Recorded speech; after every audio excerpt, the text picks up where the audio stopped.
Hola a todos, bienvenidos otra vez más a esta nave del... So welcome again to this spaceship of 42. Danny is on the command right now, so I'm really excited because not every day you are on stage with one of your favorite authors, and I am really fortunate to be here. And please a round of applause for him, Tim Pratt. Ahora también es probable que hayáis... So maybe you have actually applauded and you don't know who he is. So I'm just going to give you an introduction about everything, which is quite a lot, he's written. He's known by his short fiction, by his stories. He's got 5 collections actually. Also the series of 10 volumes of Marla Manson, really recommended, urban fantasy. He also has books for franchises like Pathfinder or Arkham Horror. And also he's been nominated to awards like Nebula, Philip K. Dick, Bram Stoker, and he won the Hugo Award with the wonderful Impossible Dreams story. But beyond Marla, beyond other franchises, he's got this trilogy, the sci-fi trilogy, the Axiom books, a fantasy book in deliverables known as the Heirs of Grace, and also a contemporary fantasy, which is Richford. Some others with pseudonym, like The Adventures of Ping and Psyche, and some of my favorite, like the multiversal adventure biography of a Taxonomy tree. It's difficult to pronounce the name. That's the name in Spanish, however. So we have not seen so many publications by him in Spanish, first in Quasar magazine or Asimov Sci-Fi magazine, and then we could read him for the first time in a short story collection, Shithund Dracones, published by Fata Liberi. And then La Máquina que hace Ping has recovered many of his stories. We can also read every year some story in Cuentos para Guernon, in the Supersonic magazine, the Wendemanoth magazine, and in the last Excelsior there was also a story by him. And if you think that's not enough, he also writes poetry. He's got a couple of compiled poetry collections, and also his day job is a senior editor at the Locus magazine. So after this introductory speech, my question was wondering, where do I start? Well, I would like to start maybe by the end. Besides your production, I don't think there's so many sci-fi and fantasy authors that read other peers, like your profile in Goodreads might lead us to understand. What are the stories Tim Pratt, the reader, enjoys? I read all the time. I read 2 or 3 books a week, usually. Sometimes I have to judge awards. The Los Angeles Times Book Awards is a big series of awards in the United States. And I'm on, well, not this year, but last year and 2 years before that, I was on the jury for the Bradbury Prize, which reads all science fiction, fantasy, and horror books published in North America. I didn't read them all, but I read at least the first couple pages of all of them that I could get my hands on. And some things that I really loved from recent years, things that made the shortlist for those, The Only Good Indians by Stephen Graham Jones, Piranesi by Susanna Clarke, wonderful, love that novel. Marlon James, his epic fantasy series set in Africa, or in a sort of fantasy version of West Africa, starting with Black Leopard, Red Wolf. Amazing, heartbreaking, beautiful work. This Is How You Lose the Time War by Max Gladstone and Amal El-Motar. I was actually just at Gigamesh this morning looking at Spanish editions of all these books that I love. So I think all the ones I mentioned you can go buy there, or possibly out in the lobby, I don't know. Y ahora...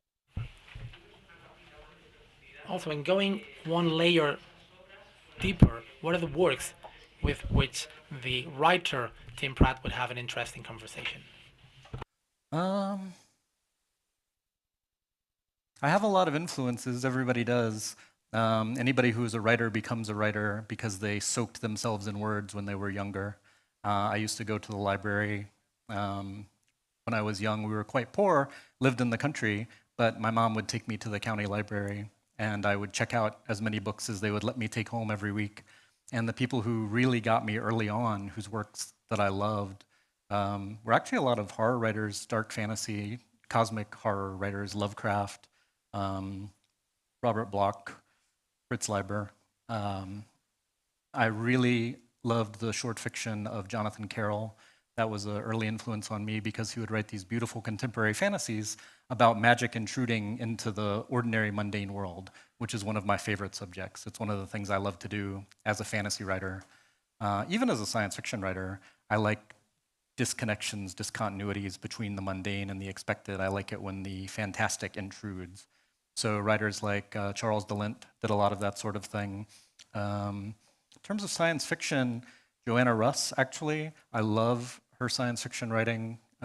She wrote a series about a character named Alex. There's a collection called The Adventures of Alex. She wrote a very strange space opera called The Two of Them, which is very literary and experimental.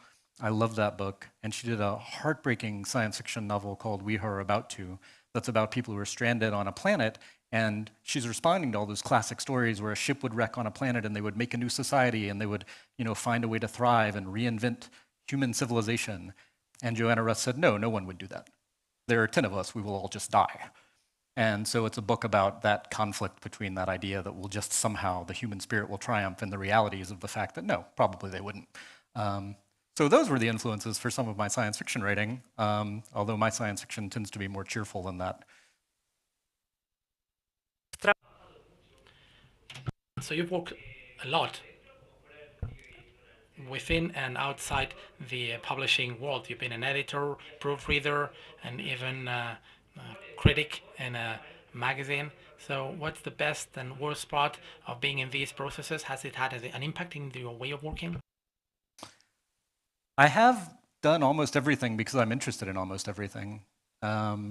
I've self-published my own work. I published a zine I co-edited with my wife, Heather Shaw, for years, a small magazine called Flytrap, where we got to publish all sorts of writers, many of whom went on to be very famous, which is nice. Actually, my favorite part is probably being an art director. I get to commission illustrations. I love to give artists money, especially now with the AI artwork exploding everywhere and people trying to put artists out of work by using computer-generated graphics instead, some of which look cool, sure, but I love being able to talk to an artist and say, this is my vision, or sometimes saying, this is the kind of feel that I want, and I'd like to see what your vision is. I'd like to see what your version of it is. And so I've given writers like Daniel Dos Santos, Lindsay Look, Adam Koford, I've commissioned tons of art, interior art and covers, and that's really fun because it's something that I don't do. I don't do art. And so in a way, it's like collaborating. I take this idea, this vision of something that I want to see, and then I see what their interpretation of it is, and then I give them money. Artists deserve to get money. That's my favorite. My least favorite part, the reason that I do not run my own little small press is the paperwork. Ugh. Contracts, trying to keep track of everything, trying to pay people royalties. I've edited a couple of anthologies. I can do it.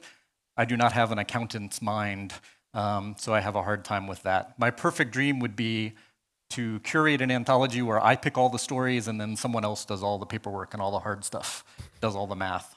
That would be ideal. One of the things for which I'm happy to be here is to discuss with you short stories. This is not something really popular in Spain, we could say, but you're a real master in that sphere. And also, you have this Patreon every month, and for $1 a month, we can always read a story from you. So this is something you feel comfortable with you, or is the best format for your particular toolbox as a writer? Let me say that short stories are not hugely popular in the United States either, unfortunately. We do have a lot of magazines, but many of them struggle to keep going. And it used to be in science fiction that magazines were the minor leagues. I don't know if this is a sports comparison that works in Spain. I don't know how your sports work. But minor leagues in the United States, promising ball players will play in small teams and then they'll be promoted to big teams. It used to be science fiction writers would start out writing short stories, publishing in the magazines, this is how they would build an audience, people would start to hear their name, editors would then ask them for work, or agents would ask to represent them. Sometimes that still happens, it's no longer necessary. There were always exceptions, but now lots of people just start off with writing novels. But when I came up in the field, when I first started selling stories, 25 years ago, it was still a pretty recognized way to do it. If you wanted to have a career, you built a foundation in short fiction. And that is what worked for me. What I discovered, though, once I started selling novels was that I really missed writing short fiction. I think I am a pretty good novelist, but I think I can say without false modesty that when I am at my best, I'm a very good short story writer. Not one of the best alive, unfortunately, but very good, respectable. It is my favorite form. It's my favorite to read, it's my favorite to create. What I love is the joy of creating a new world every time you sit down, right? When you write a novel, you're spending months or sometimes years writing in this world and getting to know these characters and creating this universe, revealing it all. And that gives great pleasures, true immersion. You can get really deep in the world. But it's so satisfying to create a world in 15 pages, 20 pages, right? To give the reader a sense, a glimpse of this greater whole. And the best short stories feel like they suggest a whole wider world beyond the margins of the page. You can imagine what else is happening and where the characters are going. And you do it over and over and over. And so what happened in my career was I became a novelist. I started selling books, long books, and they were taking up all my time, and I was almost never writing short stories anymore. Only if I got invited to an anthology, if an editor asked me for a story, I would take the time to write something. But I wasn't writing them just for myself, for the pure joy of the experimentation, of the stuff you can do with point of view, the strange structures you can get away with in short story. You can do bizarre things in stories that would become tedious or too complex or fall apart in a novel. But you can do such strange things in short stories. So as Daniel mentioned, I started doing a Patreon, and I'm not here to plug myself any more than someone sitting on a stage talking about his work is here to do that. But I started doing the Patreon in 2015 because I knew that if people were paying me every month for a story, I would write a story every month. And I have, and it has been a source of tremendous joy for me to get back to that because it has prioritized every month I need to write a short story. Some months I write 2 so I can not write one the next month, but it has made short stories and thinking about short fiction a focus in my life again, and it's the best decision I ever made artistically. I didn't realize how much I missed writing short fiction until I found a way to make it central to my writing life and my career again. So I really thank the couple hundred people who support the Patreon. And the great thing is I can then sell the stories as reprints to other places. I can still, we have a lot of podcasts, Escape Pod and Podcastle and Pseudopod, that do audio fiction, and they've reprinted a bunch of my stuff, which is wonderful. And often the short stories in my Patreon I use as a sort of test kitchen to experiment for characters and worlds that I might want to write novels about. Daniel talked about my series about Zaxony Delatry, the Prison of Sleep, Doors of Sleep, a duology. I first started that character in my Patreon, writing stories about him. And I said, I love this character so much, I want to write whole books about him. And so that's what I did. So for me, some of your stories really won a place in my heart. I want to mention some so that you know about them. Most of them are in Small Gods,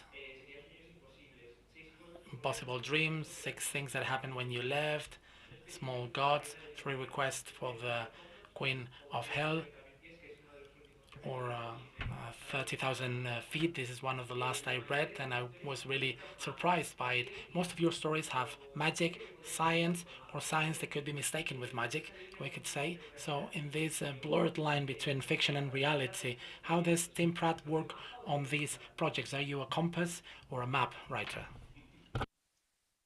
For short stories, I do not plan very much in advance. Usually I have an image or an idea or a voice. My characters will often talk to me. This is would have been seen as insanity, perhaps, at many times in the past, but it's okay because I'm a writer. I can have these voices in my head that I converse with. This is why we have pet cats in my house, so that I'm not just talking to myself when I feel like describing a story. At least there's a cat to listen. With novels, I do a bit more planning. I describe it as like looking across a landscape. and it's a valley and it's full of mist, but you can see a few hills rising out of the mist. Maybe you see a castle, maybe you see a hill fort, and I just have to get from one hill to another. So I usually know where I'm going, but I haven't figured out how I'm going to get there, and that's where a lot of the joy and discovery for writing. If I outline something very carefully, which is something I've tried, because when I was a newer writer, I tried all sorts of different things to see what worked for me. When I made an outline that was too complete, it was like chewing someone else's chewing gum. It felt like it was all used. It felt like it had all been done before. And so I lost the spontaneity and the passion. So what I like to do is set myself little challenges. Sometimes I'll try to write myself into a position that I don't know how to get out of. I'll try to put my characters in trouble in a situation where I don't know how I will rescue them. And then I have to rescue them. I have to figure it out. And part of what I've learned to do is trust the process, trust that there will always be another idea, trust that there will always be another story. I used to worry that I would run out, that I only had maybe a certain storehouse of ideas in my mind and that I would reach the end of them. What I've learned instead is that when you write and when you live writing and you think of as a writer and you walk around in the world, observing the world as a writer, you never run out of ideas. There's always new ones. Ideas generate more ideas. It's a generative process. Walking around today, I was walking around the Gothic Quarter, and there are 1,000 stories that you could come up with there.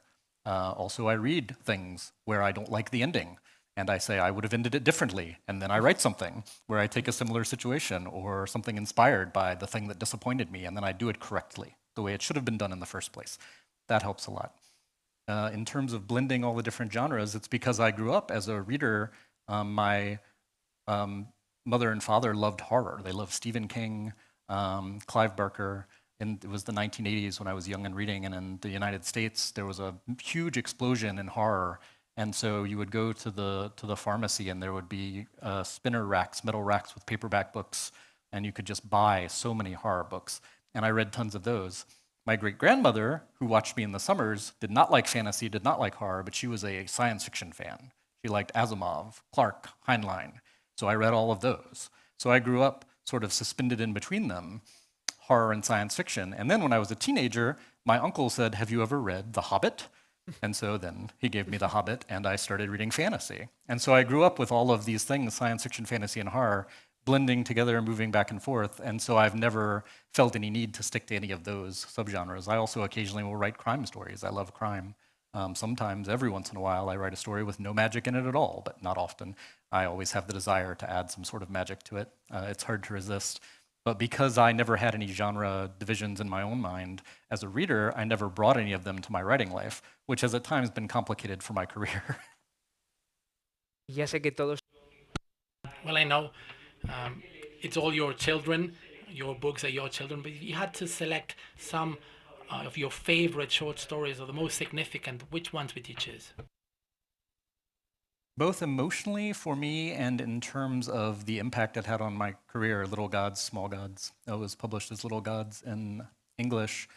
Very important story to me. It was the first story I wrote that got wider attention in the field. It was nominated for a Nebula Award.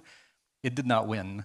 Carol Emshwiller won that year, and Carol Emshwiller is a towering genius who had not won a Nebula before, I don't think, so I was happy to lose to Carol. That was fine. But the fact that it was nominated, and I was quite a young writer at the time, I was in my early 20s, I think, was a huge launching pad for me. That's how I got an editor interested in doing my first collection, which was also called Little Gods. It's the same title as the one here, but different contents. We picked different stories for the Spanish edition, since I've done a few better stories since then. But that Little Gods also was I feel like the first story where I really married the story and the fantastical imagery with true deep emotion. It's a story about grief. It's about someone who loses a loved one, and physical manifestations of grief, the small gods of grief, appear to them. So there is a god of denial, a god of anger, a god of bargaining, right? These little spirits that come and embody the process of grieving. And it was not written about a death, it was written about a breakup. I had had a breakup with someone that I'd been dating for years, and circumstances just didn't work. They were going to New York, I was going to California, and we just couldn't stay together. And so it was very painful. Rather than write about a breakup, I decided to turn up the volume knob and make it more intense and make it about the death of a loved one. So that story was really important to me. And Impossible Dreams also as a story that won a Hugo Award, which was a huge thing for my career. Basically, after you win a Hugo, you can sell all your short stories. You know, people will just buy them. They still have to be good, of course. You know, you can't send out something terrible, but it becomes so much easier. People are just so much more willing to look at the work that you send. It gives you, it's like automatic entry past the first door. You still have to get past the second door, but you can get in farther. And also, I love that story. It's a romance, and it's set in a video store, which is something we used to have in the past. It was a sort of building you would go into and you would rent videotapes or DVDs, which are artifacts of the ancient past now. So I don't know how well the story holds up for a modern audience, but I spent a lot of time in video stores when I was younger. I love cinema. I love film. And so I got to put all of that love that I had for cinema into the story. That one was great. And yeah, some of the ones you like. You like a lot of the ones I like. 3 Petitions to the Queen of Hell, I think, is a beautiful story. One of those stories that I almost feel like I didn't write it. It's like it passed through me. You know, like I was a medium for a story that was transmitted to me. And it's about 2 women who are in love. One of them dies, and the other goes to the underworld and asks the Queen of Hell to bring her loved one back. So, you know, an Orpheus sort of story. The Queen of Hell obliges, agrees, sends her back. Then the other loved one dies. And the one who came back to life before comes back down and says, actually, could I have her back too? Right? And so they keep returning to the Queen of Hell, to the Queen of Hell's annoyance as the story goes on. But I think that's it's a beautiful story. It's a sweet story. It has funny little details in it. I'm very proud of that one. And then in Small Gods, for instance, one of the themes in your stories are acceptance of loss and mourning, always with this bitter feeling, but in an optimistic kind of way. So again, I confess my tears with each one of your stories, or many of them. So this humanistic component that is a feature of yours, what are the tools to connect with the reader in such an easy way? Anyone who has lived for very long at all has experienced loss. There was someone who said, and I cannot remember the writer who said it, that anyone who has lived to the age of 7 can write novels because they have experienced all the emotions. They've experienced intense love. They've experienced loss. They've experienced grief. Perhaps they were 2 when they dropped their ice cream cone, but they still experience that intensity of grief, that feeling of loss. And if you can access those emotions, you can write about them. And to access those emotions in your writing is a little bit like what actors do when they're attempting to access an emotion. You put yourself in that position. You imagine, if I were this character, if I had the life experience that the writer has, you know, given this character, how would I respond to this? Would I respond to this, you know, with a great dramatic outburst of feeling? Would I respond to this by turning inward and becoming cold? Would I respond to this by building a wall around my heart so nothing can ever hurt me again? Or would I decide that the experience of loss is just the price that you pay in order to feel full emotions, in order to love joyfully and experience life? I've written all sorts of characters. I myself believe that it's the price you pay, and that if you want to live joyfully and live a full, complete life, you just have to accept that loss is something that will happen. And you don't try to run from it, you don't hide from it, you just feel it, you experience it. And one of the advantages of being a writer, and it perhaps is strange or pathological or unhealthy, is that you are always recording. So even when I have in my life had terrible experiences, a part of me has stood aside and watched those experiences and looked at what I was feeling, looked at the physicality of it, how it actually made me feel, looked at how the people around me behaved, look at how the world changed or didn't change in the face of that loss, and then I can use all that work in my fiction. I do write a fair bit, I suppose, about loss, but I think that fiction at its most powerful is about those big dramatic moments in your life. You can write a story about someone's perfectly ordinary day where they catch the bus and they go to the office and they come home and they eat a pint of ice cream and watch Netflix, and you could even do it beautifully and you could even make it poignant. But I'm a simple person. I like large explosions. I like aliens. I like robots. I like huge dinosaurs trampling through cities. I like those big power chords, the big tropes in science fiction and fantasy. And consequently, I tend to write about the worst day of someone's life, or the best day of someone's life, or more often, the weirdest day of someone's life. Now, leaving aside short stories, you've worked, as I said, in several franchises like Pathfinder, Twilight Imperium, and also The Raven in Deep in Arkham Horror. So, these kind of novels allow you to execute a different type of creation, or your creation, or you have to abide by the rules in that world?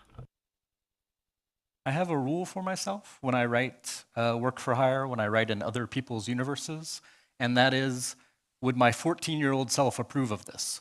Would 14-year-old Tim Pratt have been really excited at the idea of being able to write a Dungeons and Dragons novel? Yes, of course. A Pathfinder Tales novel? Of course. Lovecraft Arkham Horror? Maybe not. Arkham Horror is kind of a difficult board game, but certainly 18-year-old Tim Pratt would have been very happy to do that. I originally started doing work for horror because I had a small child who needed new shoes all the time because they grow very quickly. He also needed pants. It's never ending when you have small children. And I started writing them really because I needed more money. And I complained to my agent that I needed more money. And she said, well, how about we make some calls? And I talked to some editors and found some things that I was happy working on. But what I discovered was that there was a great joy in it because I could write in genres that I perhaps did not have very much experience in. For instance, Dungeons and Dragons, Pathfinder Tales, they were sort of sword and sorcery. Maybe not epic fantasy, but sort of low, dirty fantasies, heroes, rogues, people with swords and daggers. I hadn't written very much of that set in other worlds. And so it was an opportunity to embrace my love of that sort of stuff. The same with the Arkham Horror book, The Ravening Deep, and I'm doing some more books for Arkham Horror too, actually. I had written some Lovecraftian short stories, some mythos short fiction, which was enough to qualify me to write a novel for them. They knew that I understood it. But I hadn't gotten to do it at novel length. And I worked with my editor, and I came up with a couple of pitches for things that didn't work for various reasons. My first pitch, which I love, to Arkham Horror, the Arkham Horror game developers rejected because it had too much drug use and cannibalism in it for something that's ideally aimed, that 16-year-olds can read it too. But my editor at Arkham Horror told me, you can create your own elder gods. You can create your own mythos creatures. And I said, well, in that case. And so I invented my own horrible starfish monster for this book, The Ravening Deep. So that was incredibly fun. So I do enjoy doing the work for horror stuff. In my experience, you have to play within the confines of their world. But all the editors I've worked with have been very open to me telling the kind of stories that I wanted to do. With Pathfinder Tales, for one of the books I did for them, my editor said, we haven't for a while had a very traditional story about a group of adventurers who are going out on a quest trying to achieve something. Do you think you could write something like that? And I said I could. Can all of the people in the adventuring party be secretly plotting to betray all the other members of the party? And my editor said, yes, that would be fine. And so I got to write that. So I still get to do what I get to do. Every book that I write is a Tim Pratt book, no matter whether I'm writing it for someone else or not. They all still have my sense of humor, such as it is. I think I'm very funny. My sense of humor, my sense of the weird. I try to do things that are unexpected. I try to have a lot of spectacle. I try to have revelations and surprise pop up pretty often in my work. I like to keep the reader delighted, really. There is no greater sin in art than to be boring. And I'm sure there are some readers who find my work boring, but I try to write work that would entertain me immensely if I read it. Y ahora es que no podía perder la oportunidad. So I don't want to lose this opportunity. I need to speak about Marla and the Marla Bears. I think it's very necessary. Even if here in Spain we only have the first volume, well, it's a 10 volumes saga or series, many of them self-published by yourself, where we get to know the official witch, so to speak, Marla Manso. And what I would like to ask is, how do you come up with a series of 10 titles? How do you do it in the long run, right, when it's not an independent novel or a trilogy? Yeah, that series was very significant for me. It was, yeah. So Blood Engines was not my first novel that I sold. It was the second novel that I sold. But my editor was very excited about it. I sent her the book, and her name was Juliet Ullman. She was an editor at Random House, lovely person. She left publishing, sadly, but great editor. She bought it and said, would you like to do a sequel? We like it so much, we think we'd like to do two. And I said yes, because I had ideas already for a sequel. I thought, this is wonderful. I was very new. This was the second novel I'd ever sold. Of course, I'd love it. She then called me back a week later and said, actually, would you write 4? Would you do 2 and then 2 more, and we would like to release them very quickly. We'd like to release them 6 months apart. Can you write them on this timeline? She gave me a schedule. And suddenly the next 2 years of my life were planned. And so I started thinking very deeply about this character and the world that she lives in. And it's a contemporary fantasy, urban fantasy. It's about a woman, Marla Mason, who comes from very humble origins. She was a runaway from a very dysfunctional family when she was young, and she runs away to a big city, an imaginary East Coast United States city called Felport, where she discovers magic. She discovers there are people who use magic. It is not Gandalf sort of wise wizards. It is dirty, conniving street magic. It is people using magic for the most petty revenges and to enrich themselves. And Marla ends up becoming part of this sorcerer's underworld, which has a lot of analogs to an actual criminal underworld. And she eventually rises, by the time the first book happens, she has become the chief sorcerer of the city. So essentially, she's the magical protector of the city. She tries to keep the magical world in line, keep them from destroying the entire city or destroying the entire world. When people come to her city who do magic, she keeps an eye on them to make sure that they're not going to disrupt the local balance of power too much. She is very straightforward, is a polite way to say it. She has a character trait I love, which is often wrong but never uncertain. Marla never doubts herself. She has supreme self-confidence. Part of it is because she was, as I said, a runaway. She had no power, and she had to make herself tough. She had to make herself inviolate, invulnerable, in order to be able to survive. And what started out as just bravado and pretense and pretending that she was so powerful eventually becomes true. And so she has this huge cast of characters. I wrote these 4 books. It was wonderful. As I was writing the 4th book, I said to my editor, "Are you going to want any more? Because I can either end this book in a way that wraps up the series very nicely, and it's okay, it's 4 books, it's a quartet, or I can leave a cliffhanger and launch on to the next, 3 books. And my editor said, "Oh, we love the series, definitely end on a cliffhanger." Then she got fired. It was not her fault. It was a day that came to be called Black Friday in publishing, when about 1/3 of the publishing industry was laid off. This was around 2009. It was just a terrible part of an economic downturn. And suddenly, Juliet, my editor, was gone. I had a new editor who was lovely and finished up the 4th book for me, but was not interested in buying any more. I thought, well, this is too bad. Those are the breaks. Unfortunately, the 4th book was written already. By the time I found out there weren't going to be more books. So I started to get not fan letters, but whatever the opposite of fan letters are, of people being very angry because the 4th book ended on a cliffhanger.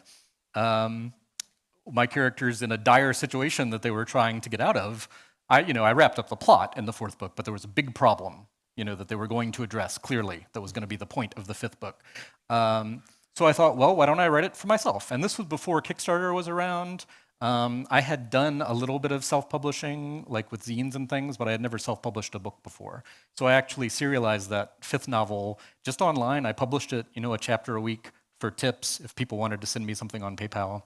And I did okay. I made a few $1,000s from releasing it, and then later did ebook editions, and then a small press publisher did a print edition of the book. It was called Broken Mirrors.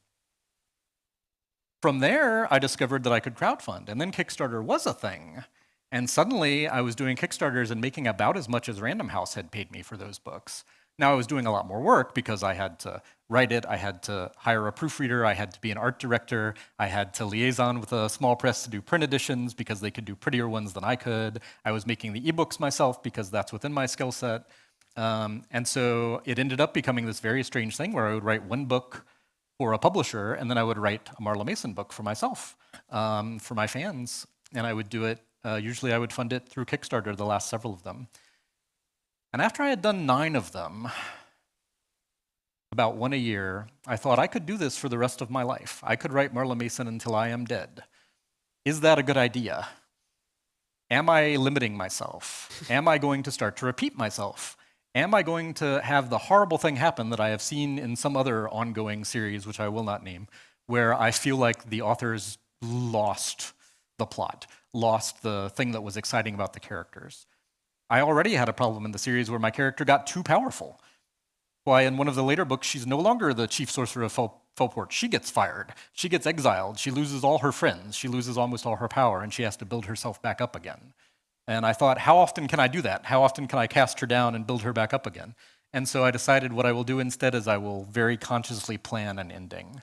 And so the series almost breaks up into 3 trilogies, 3 sets of 3 books, and then there is a capstone book, Closing Doors, the last book. It's called Closing Doors so that I knew it was closed, it was over, it was done. I even wrote an epilogue that made it clear she was not going to come back and have more adventures, right? I wanted, because I knew that if I did not definitively end it, I would never stop. And in truth, I have written some short stories where she appears more as a supporting character than as a main character. 3 Petitions to the Queen of Hell, she's in that one, but she's not the protagonist of that story. It was hugely meaningful for me, though, and to discover that I could write a series that was 10 books long, keeping track of the characters, trying to remember. Fortunately, I had readers who were very attentive. I had people who knew the series better than I did, where I could say, did I kill this character yet? And they would remind me, no, they're still alive, it's okay. And one of the things that I did, you asked how I'm sorry if I'm going on too long. One of the things you said was, how do you write a series that long? How do you do it? You put a lot of balls in the air. So early on in the books, I would mention sort of offhand this monster or this terrible legendary sorcerer, or I would have my characters be confronted by sort of enigmatic figures, and I wouldn't resolve who they were in that story. Then if I needed a later book, if I needed a villain or a character in a later book, I could look back at the past and say, what threads did I leave hanging? What balls did I leave in the air? What interesting, intriguing things did I set up? Right? So there's a character who's mentioned in the 2nd book who is the prime antagonist of the 6th book and is an important character throughout the rest of the series. So just throwing out ideas and then being able to take them when I wanted them. I don't know that I will ever write another 10-book series. I can usually say what I want to say in a trilogy these days, sometimes just in 2 books. But it was a consequential thing in my career, certainly. Yo creo que mirándose además. Yeah, if you want to see a small sample of what of who Marla Manza is, you could read Grey's Hairs, which is also an urban fantasy in a rural environment that happens in a rural environment. It's also an exploration of a topic of high interest to me, which is that magic always comes at a price. So how you came up with this slogan, so to speak? Heirs of Grace is one of my favorite books. I think it's one of my 2 or 3 best novels, certainly, and is a standalone, too. It has no sequels, not a 10-book series. You read Heirs of Grace, you get the whole story. It is about a young woman who was adopted and doesn't know anything about her biological family. And when she's a young adult in her early 20s, she is told, you inherited your dead father's estate, your biological father, a man named Archibald Grace. So she's never heard of him. But what she gets is this house, which is in the middle of nowhere in a place called Meat Camp, North Carolina, which is a wonderful name and it's a real place. I went to college in the mountains of North Carolina, and nearby there is not even a town, just a place called Meat Camp, so named because hunters used to have a shack there where they would stay when they were out hunting. And I had a dear friend, the person the book is dedicated to actually, who was house sitting this summer for a professor, and she lived in this big, rambling, strange house, and I just loved it. And it was full of, she was a college professor who owned the house, and so it was full of all sorts of interesting artifacts that she'd collected on her travels throughout the world, art and books. And I'm from the country. I grew up in a trailer park. I am not a very sophisticated person and was even less so when I was 20 years old. And so to be in this house surrounded by all of these unusual objects was just really intellectually stimulating for me. I thought it was really cool. I thought this is the kind of house I'd like to live in. This is the kind of life I would like to have, where I go on travels and I have experiences and I bring back mementos. And here I am in Spain, so it's going very well. And so Becca goes to this house and discovers she has not only inherited the house, but that the house is full of magical artifacts. The house is full of objects that do strange things. There's a sword cane. When you stab people with it, it heals them. It fixes all of their wounds. There's an old truck, and when you turn it on, crank the engine, it turns invisible. This is hugely inconvenient. You cannot drive such a vehicle around. You will get in crashes all the time. People will hit you. There's a spoon that if you stir it one way in your coffee, you can travel into the past and see visions of the past. And so what she discovers is that her father, who she never met, was a sorcerer. He did magic, but he got very old and he got dementia, and he started leaving pieces of his magic and himself in objects around his house. And he felt bad about neglecting Becca and never giving her anything, and in a moment of lucidity at the end said, here, I'll leave everything to her. And what she discovers is she's not the only sibling. She has a lot of half-siblings, and they are furious that she inherited all this magic. Because in addition to the object, she's also inherited essentially a magical storehouse of power that her father left for her so that she can become a great sorcerer in her own right. And her half-siblings really hate this. And so some of them want to kill her, some of them are friendly, but some of them want to take what's hers, especially one called the Firstborn, who was the first daughter of Grace.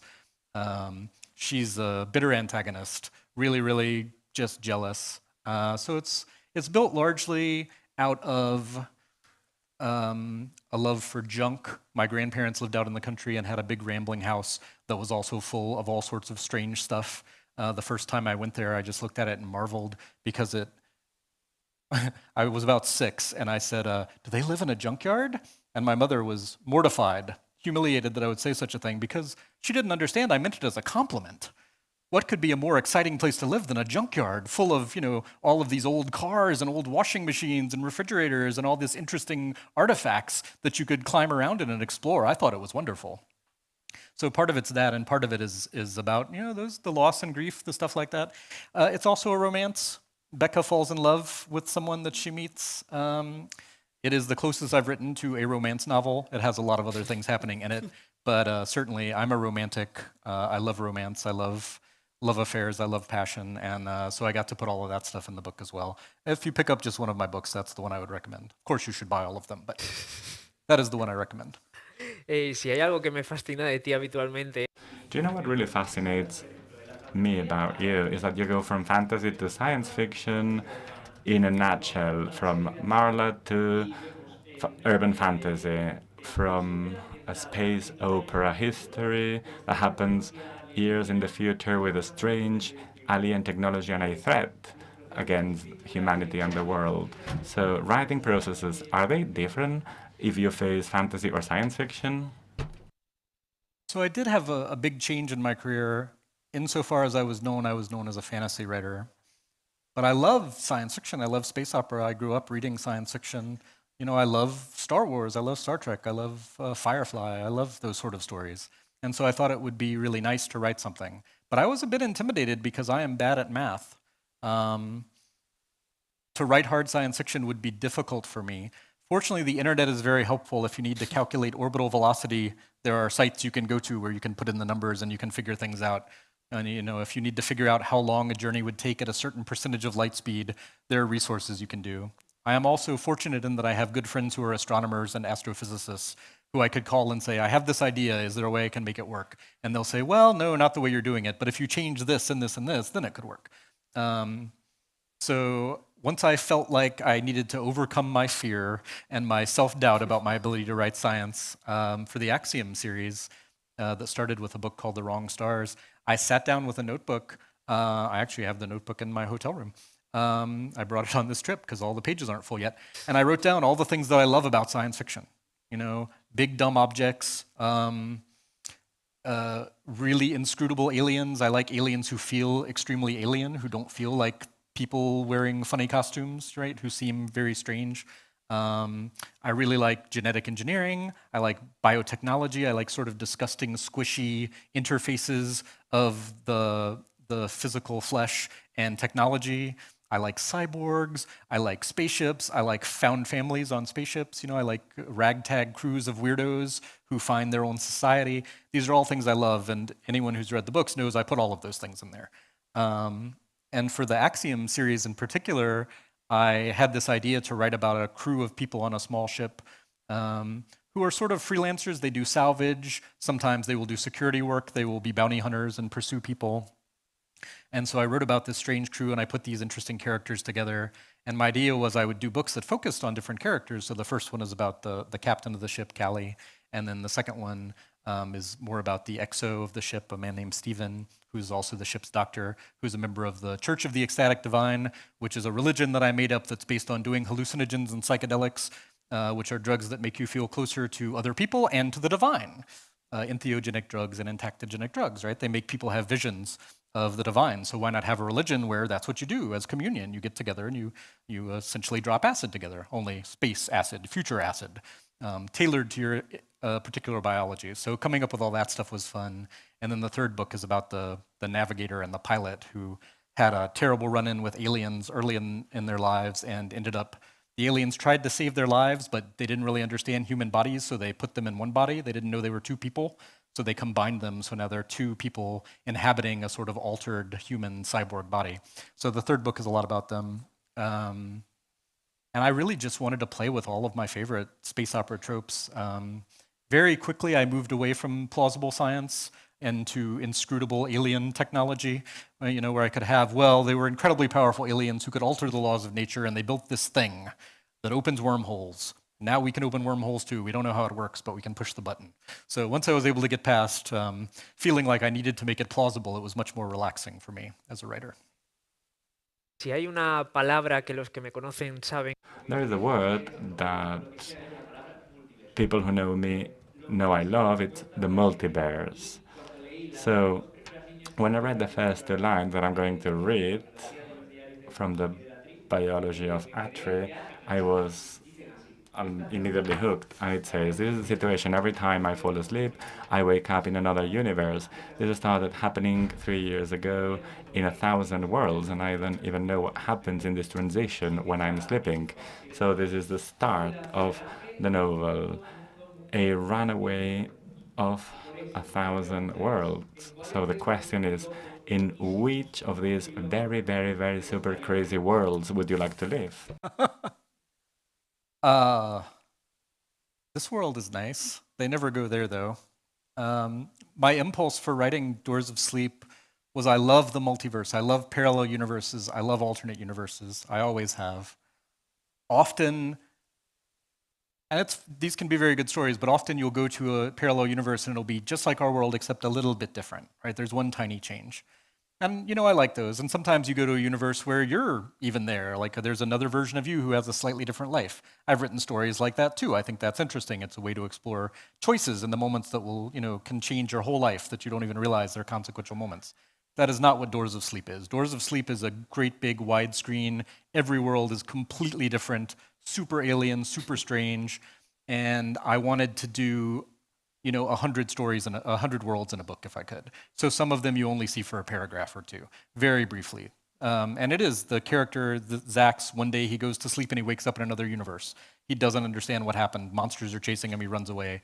When he falls asleep, he wakes up in yet another universe. And he soon discovers that he's moving through the multiverse out of control. He doesn't know why. That's one of the things that gets explored. It's 2 books in the duology, figuring out why this is happening to him and if he can do anything about it.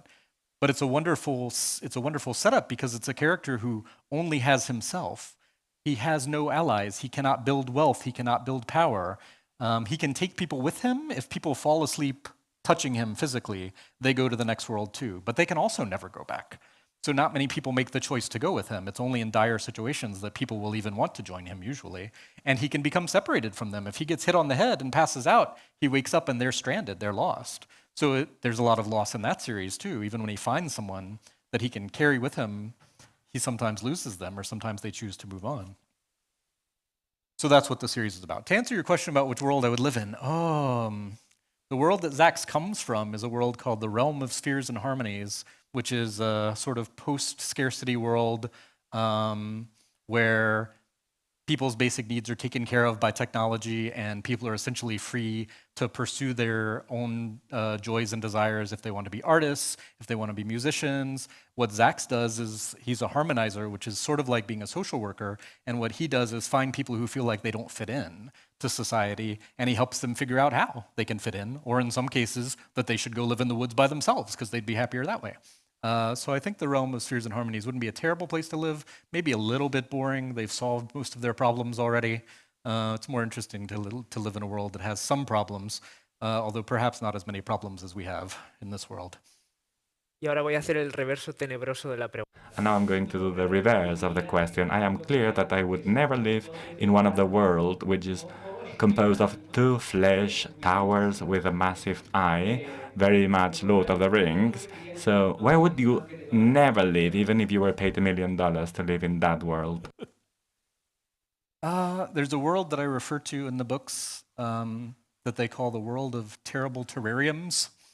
which I do not describe very much. It's mentioned in the first book. It gets a little bit more, someone else goes there, it gets a little bit more description in the second book. But it's basically a place where it seems like intelligent creatures were kept in zoos for the entertainment of someone or some creature, and then it got worse. You know, things broke down in that world too. I would not want to live there because it seems like it would have been a terrible place before it fell apart and an even worse place after that. So no terrible terrariums. A mí for me. tampoco me gustaría vivir en ese. I would not like to live in that one either.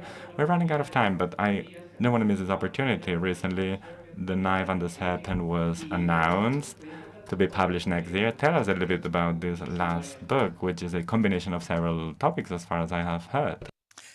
I'm so excited about this book. I talked to my editor about whether I should, starting a new series after I finished the series we were just talking about, Doors of Sleep and Prison of Sleep. And I basically went away for a weekend and just thought about if I could write anything in the world, if I could do anything that I wanted, if I could put everything that I love in one book, why shouldn't I do that? And so The Knife and the Serpent has space opera, it has multiverse stuff, it has contemporary fantasy. It's a science fiction, but it feels like fantasy because my characters are living in Berkeley, California, which is where I live.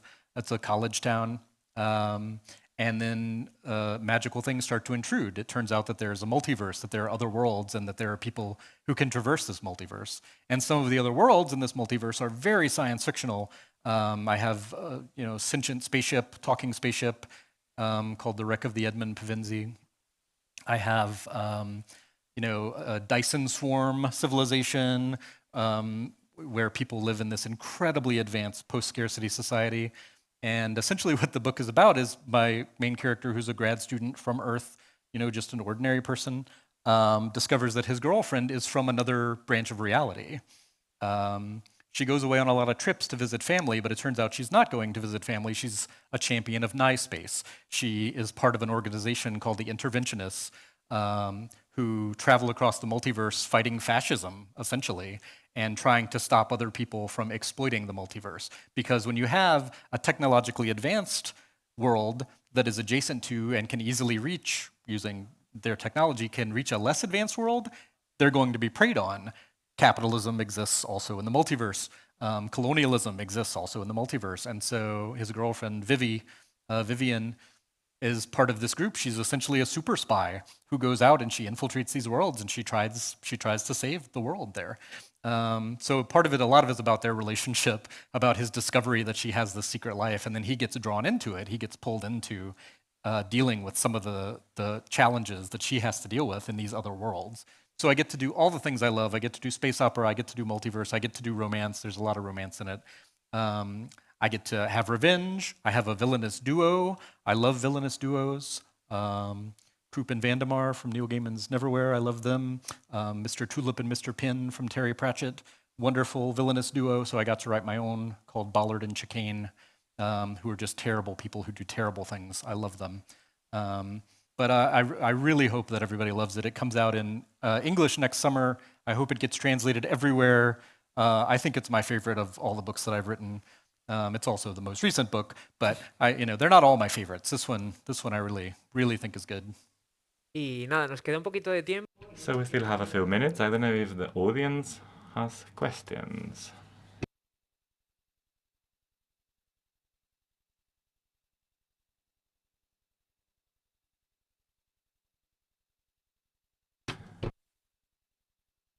Or go ahead.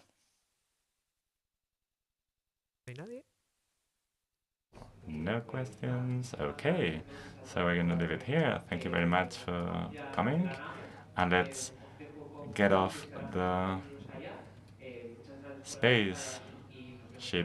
Thanks, and see you around 42.